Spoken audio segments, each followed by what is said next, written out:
Ndonse bulevardi kryesor i qytetit të Lezhës është disiplinuar dhe nuk ka trafik të rënduar, mjafton të depërtosh në përlagje për të vërtetuar që parkimi i mjeteve është thjesht çdo kontrolli. Krahas vend parkimeve, tashme dhe trotuaret janë zaptuar nga automjetet. Lëvizja e këmbësorëve bëhet në rrugë, pasi hapësira e përcaktuar për ta nuk ka më këtë funksion. Kjo nuk ndodh në raste të veçanta, por është e përditshme në Lezhë, ku makinat parkohen mbi trotuare, në hyrje pallatesh, në kryqëzime rrugësh dhe kudo që ka një cep bosh e mund të ndalojë një automjet. Si për çudi, kjo pamje nuk vën në lëvizje as policin bashkiake dhe as atë rrugore.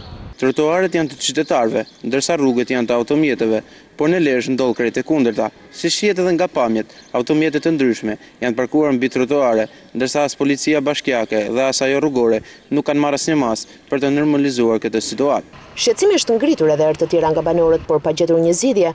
Rreziku për aksidente është i pranishëm, por sigurisht që policia rrugore dhe ajo bashkiake presin që ato të ndodhin për të ndërhyrë më pas me marrjen e masave.